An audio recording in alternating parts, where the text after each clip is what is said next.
Hello, everybody, and welcome back to Breakthrough Innovation, where we uncover what it really takes to lead change, to create value, and to build what's next. I'm Preston Chandler, and together with JL Heather, I lead Centered. It's a firm that helps organizations navigate complexity, spark creativity, and unlock the full potential of their teams through innovation coaching and strategy. I'm really excited for today's guest. He lives at that interesting intersection between strategy, experimentation, and execution. Bruno Pešec helps business leaders innovate profitably, not just theoretically, not just aspirationally, but in ways that actually survive contact with reality, which I think is pretty cool. That's one thing that Jay and I love to focus on. He's worked across a lot of different industries, ranging from defense to manufacturing to finance to education to entertainment, which is a pretty broad spread. And along the way, he's delivered projects with real economic impact, while also experiencing firsthand a lot of those frustrations where innovation efforts just break down.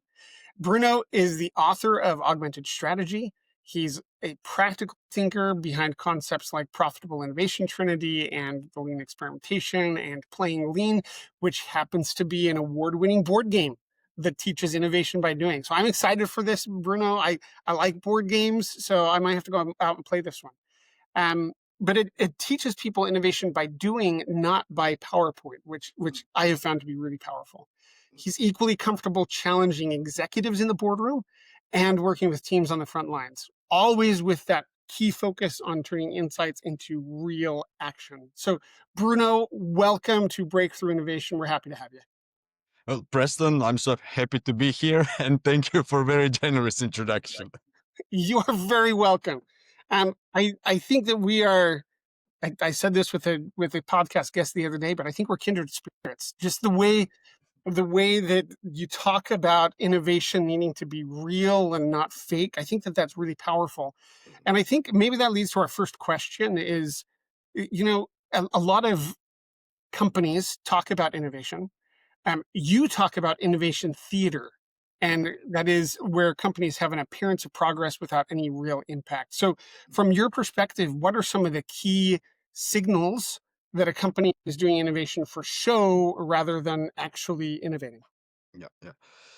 Well, when we think about investing in innovation, first thing that we want to become aware of is, what is driving that? Like, why is company now trying to innovate? And when we are able to uncover that, that gives us a little bit of insight into, are we dealing with innovation theater or are we dealing with real innovation? There are roughly three types of drivers. You have companies and leaders that are doing well, and they're investing in innovation in order to create the future, to basically set themselves for even more success. Then you have the leaders and businesses that are in tough times. They're up against the wall and they're seeking desperately to find their way out. So they're kind of investing, looking for something that will save them. And then you have the third that are actually worse than those desperate ones. And those are, hey, we see everybody else is doing something. They're innovating. I guess we should do it too. So first two have a very specific outcome. They're driven by a specific business result. While the third ones are kind of, everybody else, so let us hop on it. And you can immediately see that when you walk into the company, because the first signal for which one of those three is if the initiatives, ideas, innovation projects, ventures, whatever is the company is doing, if they're disembodied, disassociated from what the rest of the organization is doing. That is your first signal, because if what the innovators are doing has nothing to do what the company is doing, that is a sure sign that there's some innovation theater going on. Then the second one is if there are no expectations of results, or no tangible expectations of results, but more like, it's good for PR, it is good for our branding, it's good for positioning, but that is all it is.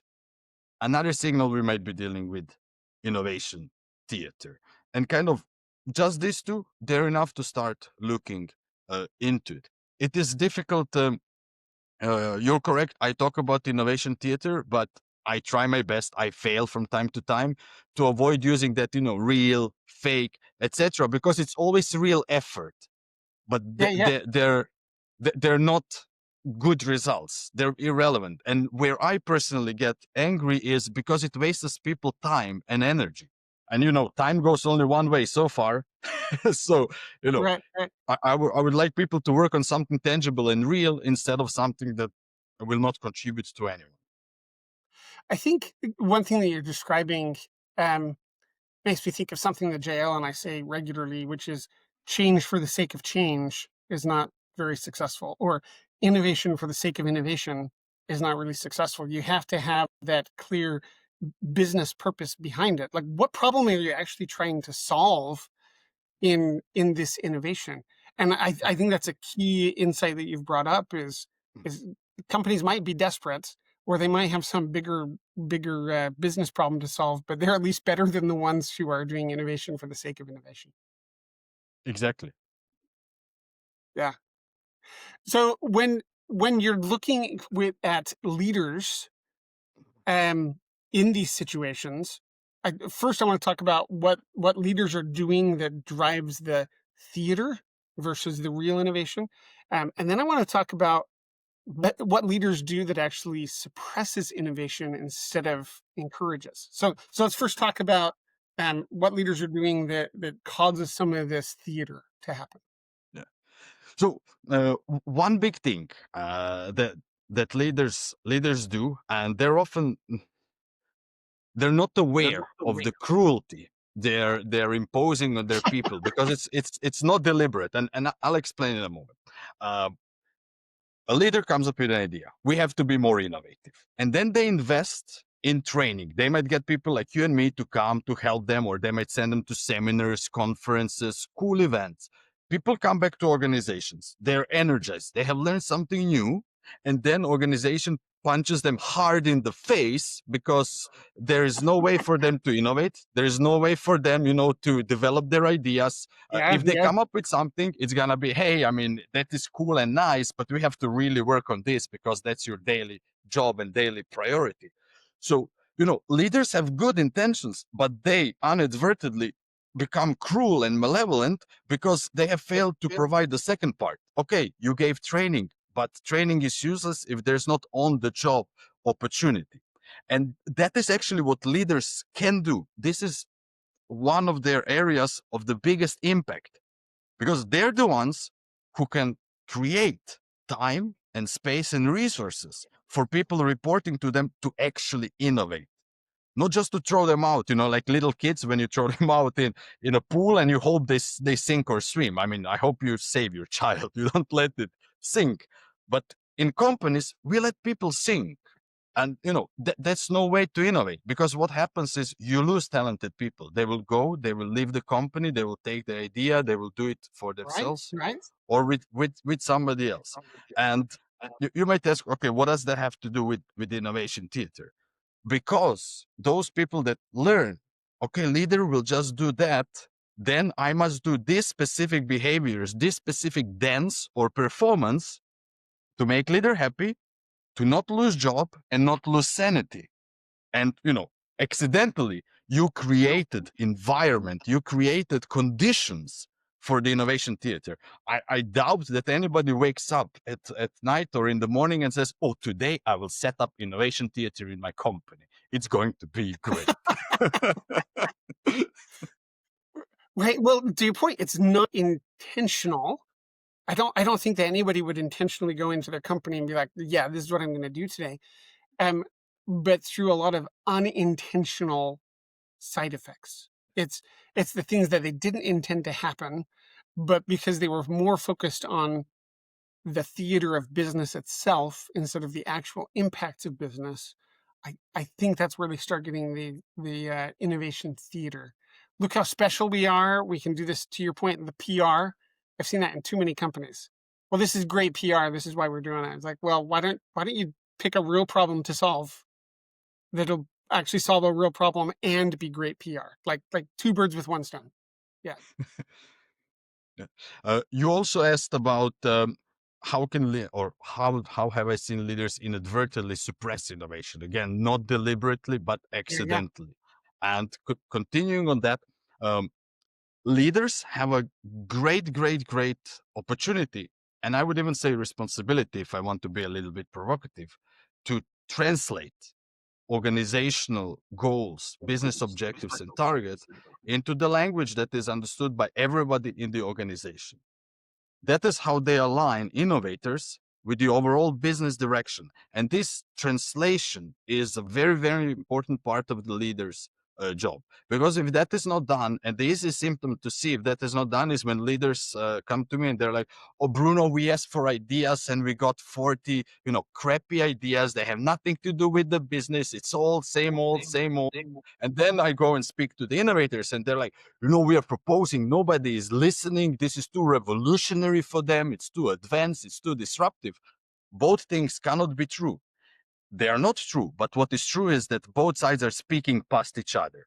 That is Right, because right. that translation effort hasn't been done. And leaders are best positioned and responsible to do that translation. Translate your business objectives and targets and ambitions into something tangible, something that, hey, this is where we are focusing on. You say a problem to be solved or specific market. It's not rocket science, but be explicit about it with your frontline innovators, managers, etc. So so they can bring you relevant stuff. If they're bringing you irrelevant stuff, the problem are not the innovators. The problem is you, my dear leader, not not them. Well, I think this goes along the lines of what JL and I have found over the years is that we can teach a team how to innovate pretty quickly. I mean, in a matter of a few weeks, a team can completely change their mindset and they figure out how to innovate and they can do that. With leaders, though, it usually takes us 6 to 12 months minimum to get the Mhm. leaders to change their mindset around it. And as you just described, I think that many leaders don't understand how they can be a good leader. Mhm. Like they don't understand that being a good leader is correctly translating those business objectives into tangible actions. Mhm. They don't Mhm. understand that being a good business leader is setting clear priorities or giving your team a problem to solve instead of assigning them all tasks. So I think maybe there's a fundamental misunderstanding of what good leadership actually is. Yeah. So to leaders listening, I don't want you now to take you on the wrong trail where you go and try to write to-do tasks for your innovators. That is Right, the right. wrong end wrong end of the spectrum. We don't want to micromanage your innovators, but it is the distinction between doing innovation, like you said, Preston. You can train innovators within few weeks, and they will do good job.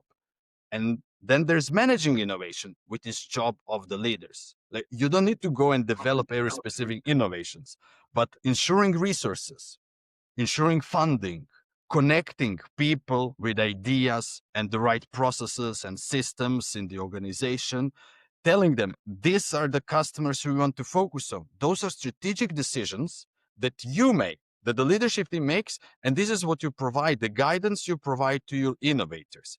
Now, leaders do have responsibility to the organization. They must protect her. And I mean, investing in innovation is one of the riskiest investments. So I Right. understand every leader, every CFO that is very and kind of reluctant to throw money. The way how to do that to reduce the risk for yourself but increase the innovativeness of your company is to trench the funding, basically release it in small bite-sized chunks instead of one big fund. Don't give them $100 million, give them $100,000, but not for something random. The innovation team comes to you and they propose, this is the experiment we would like to do because we're trying to make that and that decision. Then you fund that. They report back to you. They tell you what their plan is. They tell you what they want to do and what they need the money for. You reduce your risk, and your decision is then yes or no. That is best time spent and effort spent from from the leader. You do not micromanage, but you do your job. You provide the strategic direction. The team, the innovation team, it's very unfair to expect of them to come back to you and tell you we should do this customer segment and these three problems from them and these are the services we should do.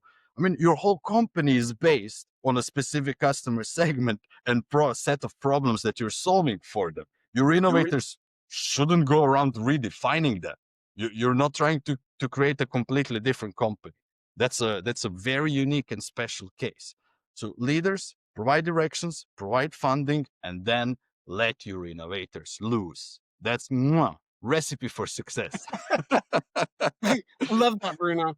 Um, Time really flies. I don't know if you realize, but 15 minutes has already gone past. So I'd like to wrap this up with one final question from you, which is, what advice do you have for leaders who are listening who might feel overwhelmed by disruption or even overwhelmed by fast followers or copycats? What's some of the best, most grounded advice that you could offer to them? Okay. When you're overwhelmed, pause, relax, and observe. Do not make rash decisions. Make decisions based on your observation of reality. What's happening? Don't just copy someone, don't just jump up or someone, etc. In most cases, you can allow yourself to pause and reflect. Unless you're in some business that's about fast response to emergencies, most of the businesses can have a breather for a few days, few weeks. This will be time spent well. But don't do it alone. Surround yourself by your peers, by others, exchange perception, exchange observations, discuss together. Write down what is happening, write down what would you like to do, and start from there. It is as simple as that. That helps with overwhelm a lot. Visualizing things, writing things down, putting them out there. Because when they're out there, then we can deal with any issue that's there. As long as you keep it in your mind and in your heart, other people cannot help you. People reporting to you cannot help you. Leadership team cannot help you. You have to put it out there, create something tangible to discuss. That's your starting point. That's it. That's it. As simple as that. I can't agree with you more. There's so many times when a leader has just not communicated what the need is.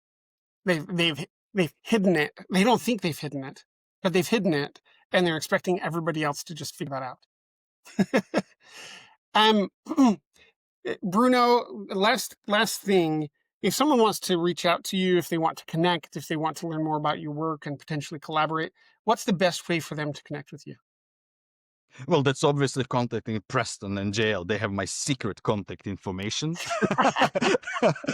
second best, just go on www.pesec.no and you will find everything I've spoken about for free. I publish blogs, articles, newsletters, everything. I just put the knowledge out there because I want everybody to actually benefit from innovating and not just waste their precious time. That's wonderful, and I wholeheartedly agree with you, Bruno. Bruno, thanks again for the great conversation. Thanks for being on the podcast today.